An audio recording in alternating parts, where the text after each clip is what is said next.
আজকে আমি শোনাবো আমাদের প্রিয় লেখক সরজিৎ ঘোষের একটি লেখা। আপনি গরিব হতেই পারেন, ইনকাম কম থাকুক, আত্মসম্মান যেন ভরপুর থাকে। অবশ্যই শুনবেন কিন্তু। নিজেকে কখনো কারোর কাছেই নিচু করে দেখবেন না। আপনার ইনকাম কম থাকতে পারে, আপনার দামি গাড়ি অট্টালিকা না থাকতেই পারে, আপনার হাতে দামি মোবাইল না থাকতেই পারে, আপনি নিজে হয়তো স্বল্প বেতনের চাকুরে বা ছোটখাটো একটা ব্যবসা করেন, আপনার বাবা হয়তো সামান্য ক্ষেত মজুর, হতেই পারে নিম্নবিত্ত পরিবার থেকে উঠে আসা একজন মানুষ আপনি। তার মানে এই নয় আপনি নিজেকে অন্যের কাছে বিক্রি করে দিয়েছেন। হতে পারে আপনার আত্মীয় বা বন্ধুটি ধনী পরিবারের কেউ, তার অগাধ সম্পত্তি থাকতেই পারে, আপনি হয়তো তার কাছে কোনোভাবে ঋণী, বিপদের দিনে তার কাছ থেকে হয়তো একটা বড় সাহায্যও নিয়েছেন। তার মানে এই নয় আপনি তার দাসত্ব সব সময় মেনে নেবেন।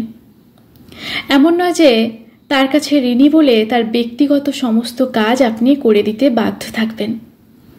এমনটা নয় যে নিজের সময় নিজের কাজকে অবহেলা করে সব সময় তার কৃতজ্ঞতার দাম দিতে আপনি বাধ্য থাকবেন।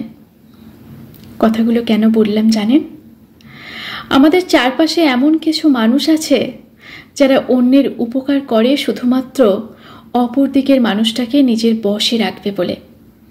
মানে সে উপকার করেছে মানে আপনি তার গোলামি করতে বাধ্য, সারা জীবন তাকে কৃতজ্ঞতার দাম দিয়ে যেতে হবে।